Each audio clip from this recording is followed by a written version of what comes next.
Última semana de mayo. Si estás viendo esto, estás viendo las últimas novedades que publico en Brújula de Mercados en este blog, videoblog de canal de YouTube, donde voy subiendo todas las novedades que van ocurriendo en el mercado financiero y en el entorno internacional. Por supuesto, esta semana la dedico en portada a ese mural que hemos puesto ahí con la simbología que tendría cada ruptura de eso que ponen fail state, estado fallido, de la Unión Europea. Con su Frexit de Francia, con su Brexit de Bélgica, con su Grexit de Grecia, con su Pexit, etcétera, etcétera, etcétera. Y por supuesto, ¿por qué pongo esto aquí? Porque esta última semana está haciendo mucho ruido y de hecho los mercados se están moviendo en base a eso. La crisis constitucional que tiene ahora mismo Italia y la crisis que está teniendo ahora mismo España a nivel de gobierno nos traen flashback y recuerdos del pasado, del año 2012, cuando repuntaban fuertemente las primas de ambos países, de Italia y de España, ¿vale?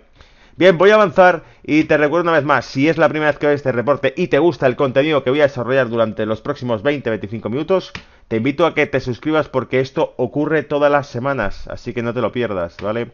Claves del mercado. Las primas de riesgo repuntan. El presidente de Italia bloquea el nuevo gobierno. España por una moción de censura de su propio gobierno. La Reserva Federal amaga con más subidas. Analizaremos si creerles o no. Vamos a ver tasas de inflación, vamos a ver tasas de crecimiento. Y vamos a, por cierto, citar un artículo muy bueno que he encontrado donde, entrevistaban a varios analistas de Bank of America, del Deutsche Bank, y los comentarios que hacían estaban muy en la línea de los comentarios que hemos hecho en este canal durante los últimos 2 años. Y fíjate cómo no, pues no iban tan desencaminados cuando vemos que este tipo de cosas a las más altas escalas, ¿no?, de estos analistas, pues se ven confirmadas. ¿Vale?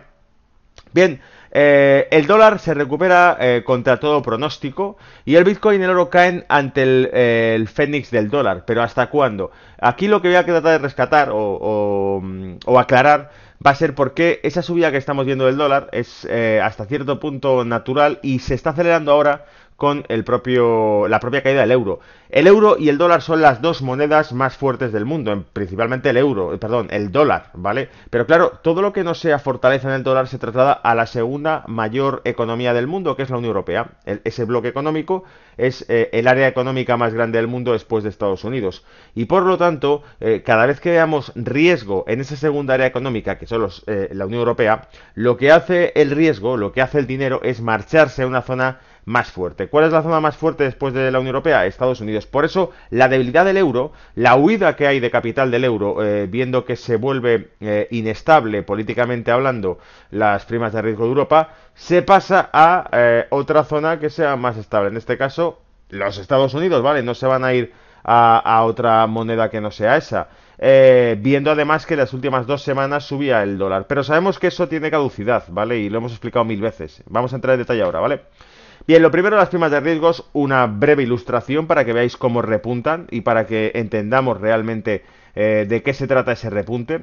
Es decir, tenemos tanto España, Portugal, Italia y Portugal muy parecido, ¿lo veis? España un poquito más suave y por supuesto Grecia el rojo vivo, es decir, toda la periferia de Europa con primas de riesgo al alza, ¿vale? Ahí tenemos la de Italia, la de Portugal y la de España, ¿ok? O sea que esto ya sabemos de qué va, porque no es la primera vez que ocurre. Bien, una vez visto las primas de riesgo repuntando, voy a enseñaros también el diferencial del bono a 10 años de Italia, perdón, a 2 años de Italia, con respecto al de Alemania. Fijaros el pedazo de repunte que nos mete, ¿vale? Ese CDS, Credit Default Swap, que se mide con respecto al bono alemán y que nos muestra, pues claro, la volatilidad que surge. Tenemos desde 2013, acordaos que en realidad toda esta película viene de 2012, ¿vale? Hasta 2012 es cuando todo esto cae, se enfría fuertemente cuando el Banco Central Europeo respalda las subastas de deuda de los Estados miembros, ¿vale? Por eso no tiene nada de peligroso porque, claro, hay una oferta ilimitada de compra que le hemos explicado 1000 veces. El problema de los mercados actual, la ausencia de problemas se debe sencillamente a una oferta ilimitada de dinero creado por los bancos centrales que ha sido colocado en activos que no tienen ningún tipo de riesgo. Es decir, que puesto que la oferta es ilimitada, la oferta de compra, la demanda real no existe y por lo tanto el equilibrio de ese mercado, de la renta fija, no refleja para nada las expectativas de riesgo que pueda tener un país. Y la prueba de ello es que, lo hemos explicado muchas veces, los bonos de Italia y de Alemania, o de Italia, España y Alemania, por ejemplo, en algunos casos se colocan con tasa de interés negativa, ridículamente hablando, porque no se parece en nada a la economía alemana, a la italiana o a la española, ¿vale? Se puede hacer una comparativa de lo que queráis. Tasa de crecimiento, tasa de paro, tasa de inversión, no tienen nada que ver una con la otra. Y en este caso os vengo a destacar el índice de bancos de Europa, el Eurostoxx Banks, para que veamos realmente esta subida. De aquí la pronosticamos el año pasado, ¿vale? Cuando vimos esta bajada dijimos que no iba a pasar nada porque prácticamente cumplía un patrón alcista, ¿vale? Que era este de aquí, hombro, cabeza, hombro invertido, etcétera. En este caso lo que veo es que, fijaos, aquí hay una simetría que he destacado. A partir de este nivel, ¿vale? De los 117,50, que lo tenemos aquí, es cuando tengo todo este bloque donde el precio se agrupa por aquí arriba, ¿lo veis? Y donde el precio se agrupa por aquí abajo. Es una simetría perfecta encontrada ahí, o sea que realmente lo que vemos es que aquí existe, lo veis, lo marca en amarillo, zonas en las que puede haber cierto soporte en ese índice de bancos. Esto refleja los miedos en los bancos, que no os olvidéis que hace semanas comentábamos normativa nueva que proponía Italia para poder hacer rescates bancarios a entidades por debajo de 4.000 millones de capitalización bursátil. Entidades bancarias por debajo de 4.000 millones de capitalización podrían ser rescatadas por otros bancos sin tener que acudir a la Unión Europea a que aprobase la operación. Por lo tanto, ya entonces, hace semanas, dijimos que olía a riesgo Italia, ¿vale? Hace semanas, simplemente porque veíamos que se preparaba algo a nivel institucional, ¿vale? Ese tipo de solicitudes pues reflejan esto, ¿vale? Por cierto, aquí tenéis de nuevo la misma curva, 2012, ¿lo veis? En 2012 esa bajada que hubo vino de esa crisis y hasta que no metió mano ahí el BCE en las subastas no se recuperó el mercado, ¿vale? Los bancos fueron rescatados o respaldados por el BCE y por su compra ilimitada y por su oferta ilimitada, ¿vale? Bien, una vez más, los gráficos se explican muy bien la historia. Voy a entrar ya en el tema. Voy a empezar con España, sencillamente porque España vais a ver que es más corto de contar lo que hay que contar, pero que igualmente es interesante lo que ocurre, ¿vale?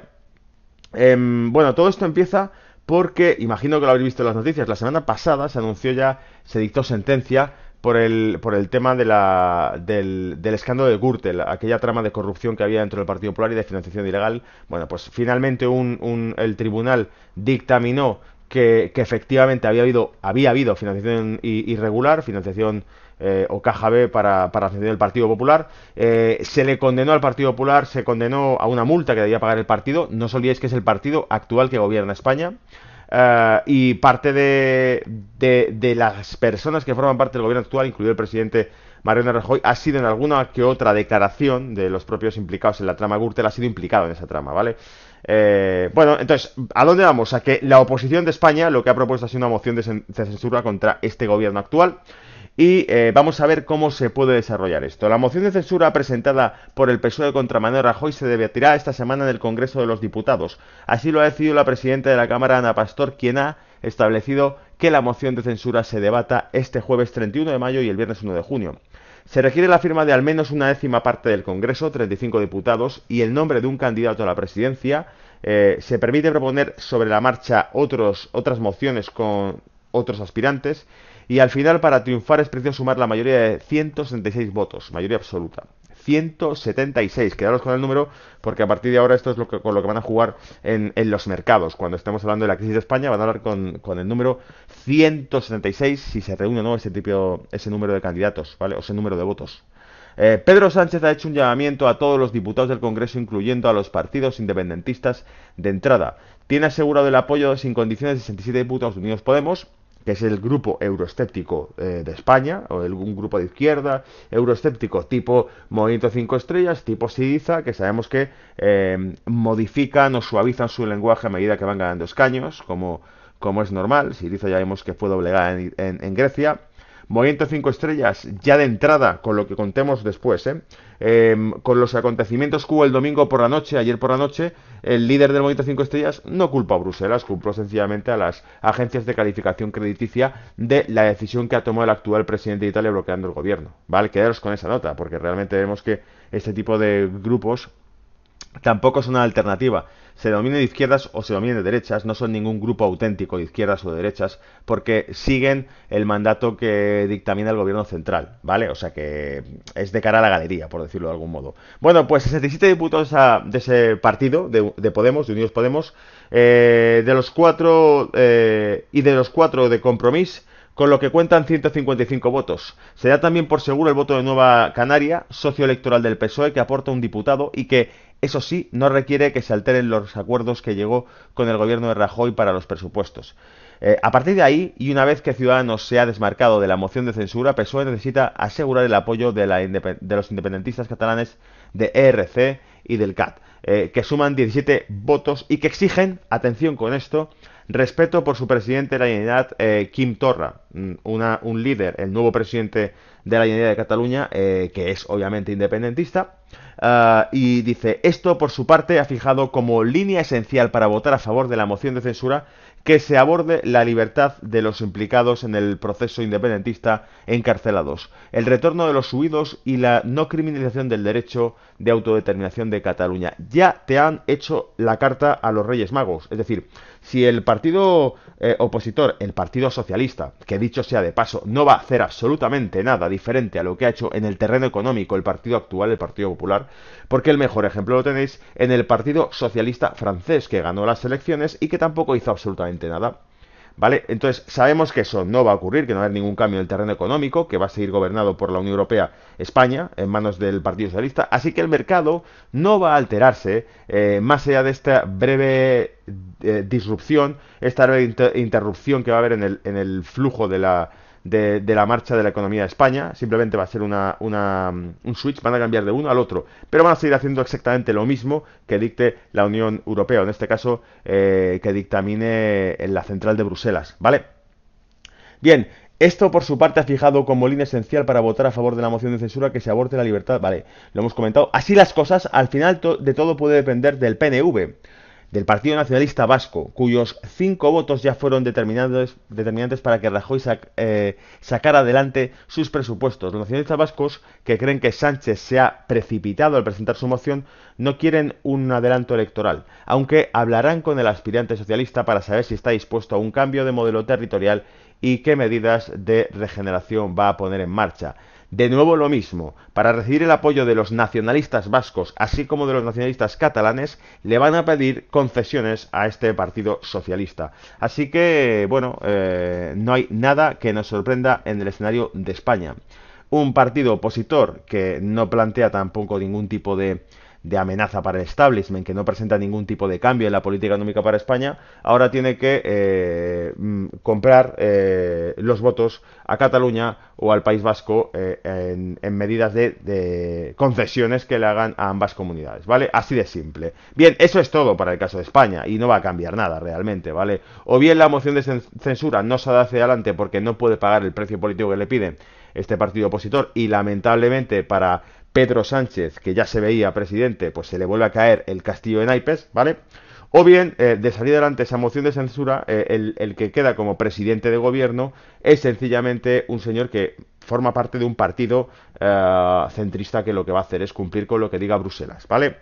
Veis que me pongo crítico con Bruselas, pero veremos ahora por qué me pongo crítico, ¿vale? Vamos a ver después números concretos de por qué la política económica de Bruselas no va hacia ningún sitio tampoco, ¿ok?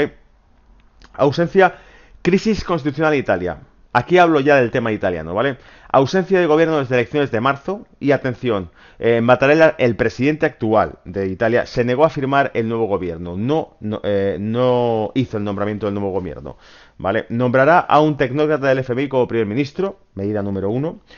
Si el Parlamento no aprueba el gobierno tecnócrata, habrá nuevas elecciones después de agosto.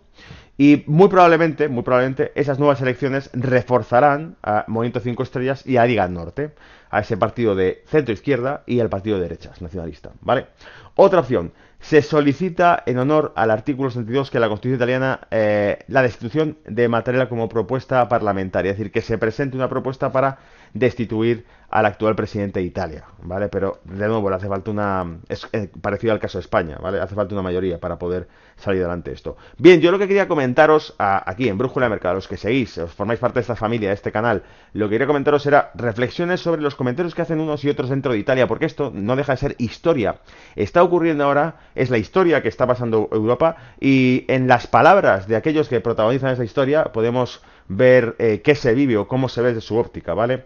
Salvini, de Liga Norte, de este partido de derechas, publicó en su Facebook el domingo, tras la noticia de que el presidente de Italia no firmaba, no aprobaba la formación de gobierno, decía: trabajamos durante semanas, día y noche, para asegurar el nacimiento de un gobierno que defienda los intereses de los ciudadanos italianos, pero alguien, presionado por quién, nos dijo que no, ¿vale? Después dijo: si un gobierno tiene que empezar a estar condicionado por amenazas de Europa, ese gobierno no estará respaldado por la Liga, ¿vale? Y Di Maio, el líder del Movimiento 5 Estrellas, también decía: no está claro qué pasará los próximos meses.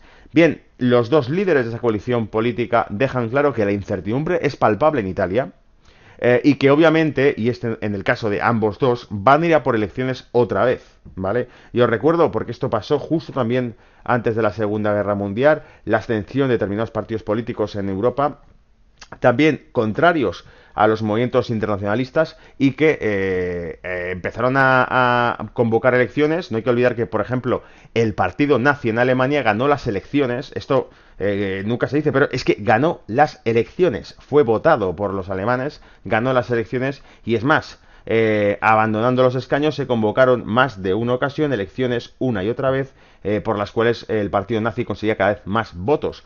Por tanto, este tipo de crisis política en Europa está atada con cortafuegos, desde el punto de vista de que no se deja avanzar ese tipo de movimientos. Cualquier movimiento que sea anti-Europa no va a avanzar. Cualquier movimiento extremista no va a avanzar, porque las instituciones europeas lo van a bloquear, sea democrático o no. ¿Tiene poca legitimidad democrática Bruselas o la Comisión Europea para decidir quién gobierna a los italianos, más allá de lo que los italianos quieran y pidan y voten? Bueno, de momento ha ocurrido, ¿vale? Os refresco un poco la memoria.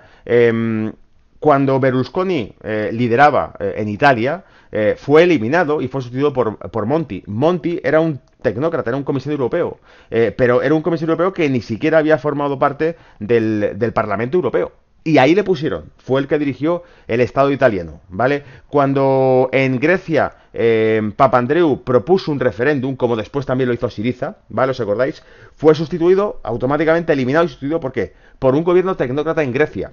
Lo que está ocurriendo en Italia ahora no es diferente. Lo que ocurre en Italia ahora es que ganan las elecciones dos partidos, mediante coalición, que no son del todo amigos con la postura de ajuste fiscal continuo de la Unión Europea, que propone poco crecimiento. Ahora veremos los números, como sabemos que ese tipo de política económica no ha generado crecimiento en Europa, no ha generado empleo tampoco, pero solamente genera ajuste fiscal, ¿vale? Es como, tenemos las cuentas bien, las cuentas saneadas y claras, pero la gente no tiene trabajo y no hay crecimiento por ningún sitio de inversión. Se cierran los comercios, ¿vale? Si pasáis por España, lo veréis como hay muchísimos locales cerrados comparado con hace 5 años. Yo resido en Londres, cada vez que voy por allí, noto la gran diferencia en algunas calles con las que no piso hace años, y cuando paso por ahí digo, han cambiado totalmente, ¿vale?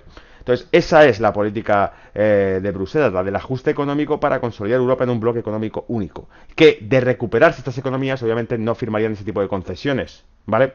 Entonces, bueno, sabemos que es así como funciona. Nos sorprende. Sigo leyendo las palabras de Salvini. Decíamos: no más sirvientes de nadie. Italia no es una colonia. No somos esclavos de alemanes o franceses, de la extensión o de las finanzas. En este punto, con honestidad, consistencia y el coraje de todos los tiempos, la palabra debe regresar a ti. Primero los italianos. No me doy por vencido.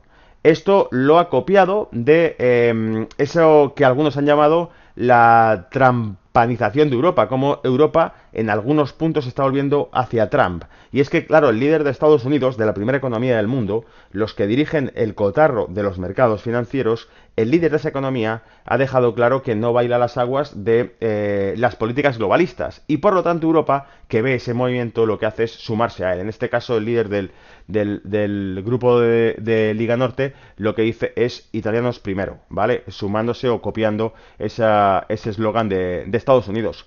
Bien, hablando de esto, perdonad la deuda a Grecia, el Banco Central Europeo se unió al FMI y la demanda de la Comisión Europea de medidas fuertes y creíbles para aliviar la creciente deuda pública griega alrededor del 168% del PIB. Os recuerdo que Grecia es un país dirigido por la Troika desde hace 10 años. Da igual qué gobierno esté ahí, los que dirigen la agenda económica de Grecia es la Troika, los que aprueban y desaprueban.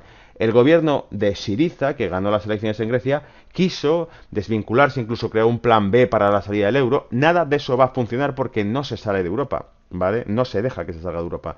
Acordaos que eso terminó con una negociación de madrugada en la cual Grecia cedió 50.000 millones de patrimonio público a manos privadas, ¿vale?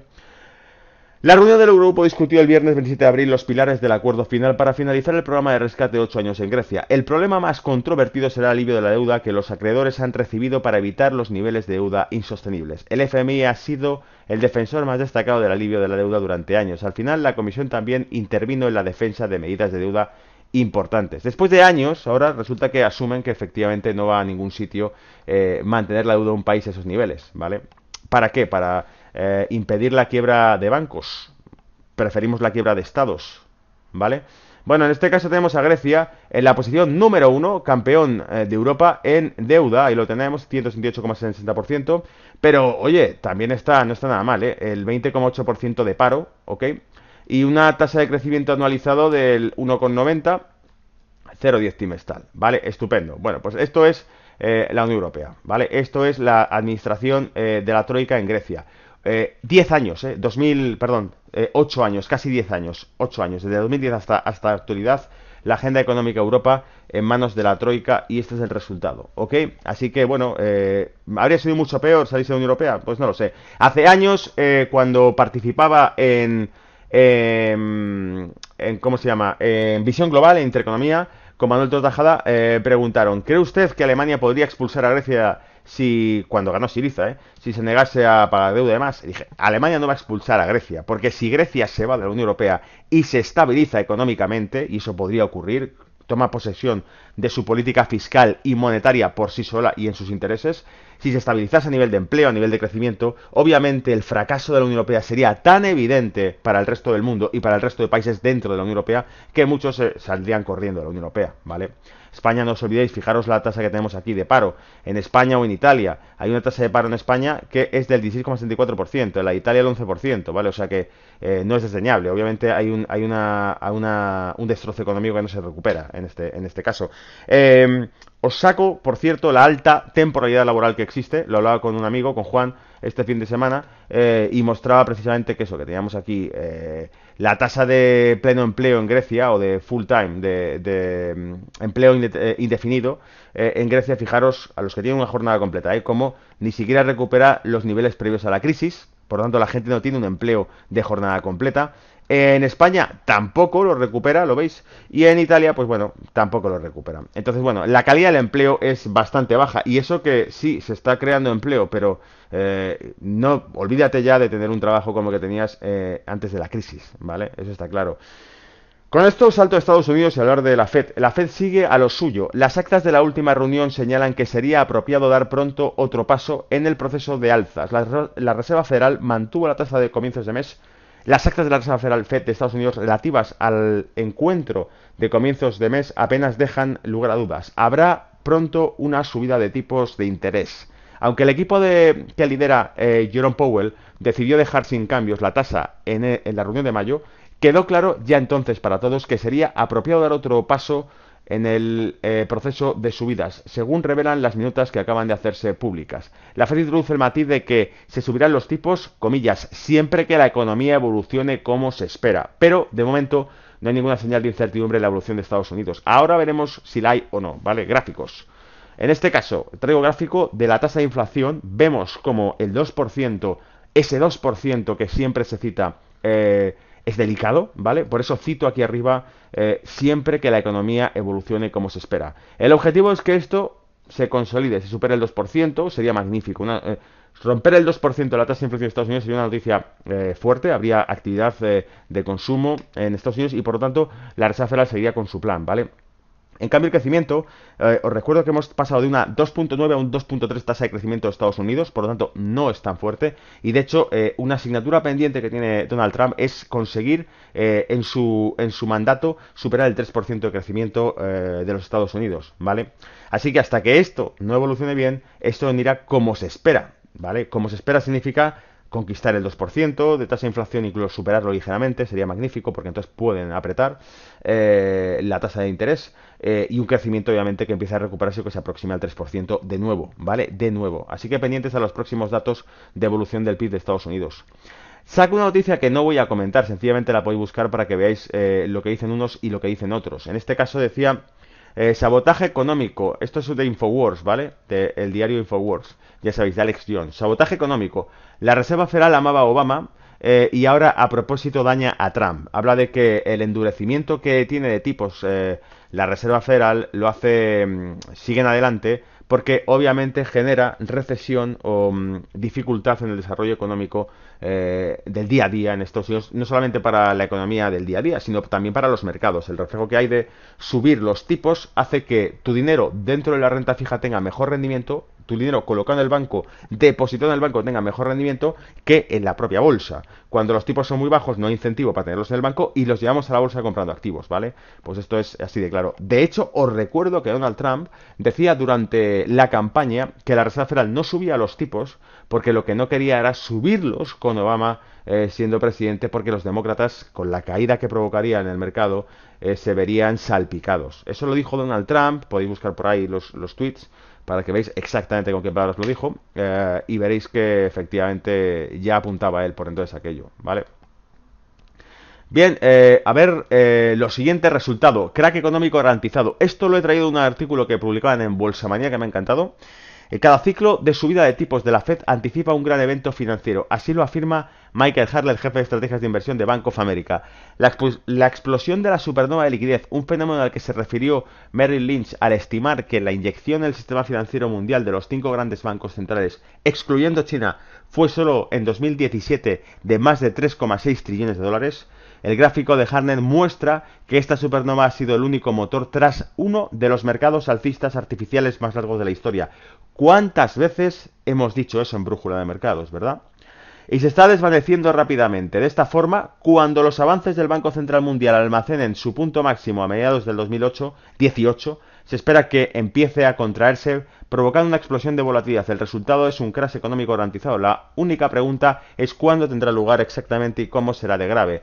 Os recuerdo que aquí en Brújula de Mercados uno de los gráficos que sacamos hace unas semanas fue el balance de la Reserva Federal contrastado con la evolución del S&P 500. ¿Por qué? Porque a pesar de la subida de tipos, el balance de la Reserva Federal no ha disminuido, no han reducido su balance. Es decir, la cantidad de dinero que han inyectado no la están retirando todavía. Principalmente la oferta monetaria de Estados Unidos funciona por compras y ventas de bonos. En mercado abierto, operaciones en mercado abierto. En este caso no está vendiendo los bonos que ha ido comprando, por lo tanto seguirá circulando esa cantidad de dinero, por mucho que suban los tipos, no está afectando la liquidez del mercado, ¿vale? Una afirmación que ha sido apoyada por Alan Ruskin, estratega jefe de macroeconomía para Deutsche Bank. Cada ciclo de subida de tipos de la Fed crea una significativa crisis en alguna parte, decía. Las crisis financieras han sido algo muy habitual del sistema posterior a Bretton Woods, 1971. En base a la historia, sería muy sorprendente para nosotros si no tuviésemos otra de una manera u otra a finales de esta década o a principios de la siguiente. Probablemente el principal catalizador fue la relajada política monetaria en todo el mundo cuando la deuda todavía marcaba niveles récord. Decía esto en el artículo que os he citado de Bolsamanía, que tenéis al pie de la foto el link, ¿vale? Para poder leerlo. Y aquí el gráfico, ¿vale? Donde vemos cómo la contracción monetaria de la que él habla se llevaría a cabo a finales de esta década, ¿vale? Y por lo tanto, la retirada del andamiaje, la retirada de toda la estructura que ha soportado el peso del mercado, si se retira, pues obviamente se piensa que se caería, porque no hay empleo en Europa, porque no hay crecimiento económico tampoco sostenible, ¿vale? Puntos clave a entender para ir cerrando esto. La crisis del euro fortalece a la moneda de reserva del mundo, que es el dólar. Estados Unidos, sin embargo, tiene como reto consolidar la inflación 2% y lograr un crecimiento superior al 3%, ya lo hemos dicho con gráficos. La recuperación del crudo endurecerá el ciclo económico y financiero. El crudo estaba en fase de recuperación. Ahora se ha hablado de que Rusia probablemente aumente su producción. Y la OPEP se rompería el acuerdo con la OPEP. Si aumenta la oferta de crudo, el crudo se estancará. No va a pasar de los $60 el barril o 75, ahí se quedará, ¿vale? Pero el crudo tiene directamente una trayectoria alcista, ¿vale? Y de recuperación. No hay que ignorar la guerra política interna de Estados Unidos. Los bonos de deuda de Estados Unidos muestran repuntes preocupantes y la amenaza de hegemonía del dólar es real. Es decir, los tres últimos puntos de este resumen de puntos clave para entender lo que ocurre hoy en día en el mercado son, pues que a nivel interno, fijaos que Trump este mismo fin de semana publicó que cuántas carreras se habían visto, cuántos jóvenes se habían visto dañados, cuántas carreras se habían visto dañadas con el pony o la fantasía de la trama rusa, que no habían probado nunca nada y que sin embargo habían acabado con la carrera de muchos grandes tipos, decía algo así en el Twitter, podéis buscarlo, ¿vale? Por lo tanto, existe una guerra realmente entre demócratas y republicanos, y esa guerra, además, os lo he explicado en alguna ocasión, esa guerra se traduce por lo que Trump dijo que los encerraría a aquellos que habían ido contra la ley. ¿Os acordáis que acusó incluso al FMI y al FBI y al Departamento de Justicia de conspirar durante el proceso electoral para espiar la campaña de Donald Trump, ¿vale? Esa es la auténtica colusión de la que hablaba Trump. Ahí está la colusión y no en la trama rusa, ¿vale? Pero eso no va a salir de la CNN, obviamente, decía, porque son las fake news, como él hablaba, ¿vale? Los bonos de deuda ya los hemos visto cómo repuntan, y luego tenemos la amenaza de la hegemonía del dólar real, porque sabemos que realmente están surgiendo alternativas al dólar, ¿vale? Al dominio del dólar. La caída en desgracia del euro encarece el dólar. Vemos efectivamente cómo la crisis de Europa, vamos a ver que se me va la diapositiva, la crisis de Europa realmente afecta al euro y cae. O sea, realmente vemos que todo esto ya trae un tramo bajista y sigue cayendo. Atención, porque en estas zonas es en las que ahora comentaremos también el reporte de estrategias semanales, cuando hagamos el reporte gráfico. En estas zonas donde puede realmente entrar compras a favor del euro, ¿vale? Pero que obviamente fortalecen al dólar porque todo lo que no sea reservas en euros son reservas en dólares, ¿eh? Así de sencillo. Es la segunda moneda del mundo. Bien, el índice dólar, fijaos cómo está llegando una zona ecuatorial, una zona realmente de venta. Índice dólar, ¿vale? Costó mucho romper toda esta zona, le costó mucho romperla, ¿vale? Una vez que la rompe, ¿qué pasa? Que esto puede volver a hacer que techo que vuelva a mandar el dólar hacia esta zona de aquí o hacia esta zona de aquí, ¿vale? Fijaos qué pedazo de velas, se quedaron aquí las mechas, bueno, pues por lo tanto yo creo que hay una tendencia clara que aquí puede entrar venta contra el dólar, y eso lo vamos a ver durante esta semana o la siguiente. Debilitamiento del dólar, entrada de dinero en el euro de nuevo y fortalecimiento del mercado en general, ¿vale? Porque esa es la agenda, el mercado seguirá bien si el dólar sigue así. Bitcoin de rebajas con la subida del dólar. No es casualidad, lo he dicho más de una vez y lo he explicado. El Bitcoin es una alternativa al dinero y por lo tanto cuando el dólar, que es la moneda de referencia, se fortalece de nuevo, recupera su credibilidad, el Bitcoin, que es el dólar digital, ¿vale? Es el dólar de las criptomonedas, se debilita, ¿vale? ¿Por qué? Porque es la alternativa al dinero, y si la madre de todas las monedas, el dólar, recupera fuerza, el Bitcoin deja de tener sentido, ¿vale? ¿Qué pasa? Que ya he marcado zonas en las cuales el Bitcoin recuperará todo su sentido, porque en mi opinión el Bitcoin sigue siendo una alternativa que va a durar para bastante tiempo, ¿vale? De hecho es algo que no creo que desaparezca. Lo he explicado en alguno que otro vídeo que tenéis en el canal, donde podéis ver exactamente todas las claves del Bitcoin, y por eso creo que el Bitcoin, verlo en 3.000, verlo en 4.000 o verlo en 5.000 es muy atractivo. Sin duda alguna son zonas de compra para el Bitcoin esos niveles, ¿vale? Así que no tiene nada de particular su bajada. Y bien, con eso saco otro gráfico más para terminar, que es únicamente el gráfico del oro, para que te des cuenta realmente cómo, a pesar de todo, sigue habiendo confianza del dólar, porque la caída del euro no ha fortalecido al oro, sin embargo ha fortalecido al dólar. ¿Y por qué lo sé? Porque el oro retrocede, ¿vale? El oro es la principal alternativa al dólar, y cuando el oro retrocede quiere decir que el dólar se fortalece. Hemos visto el índice del dólar subiendo fuerte, hemos visto el euro cayendo, hemos visto el oro cayendo, por lo tanto hay estabilidad en Estados Unidos. La prima, por ejemplo, que nos ha traído las deudas de Estados Unidos, la prima de riesgo de Estados Unidos, los bonos de Estados Unidos del Tesoro, han vuelto a enfriarse, buena señal.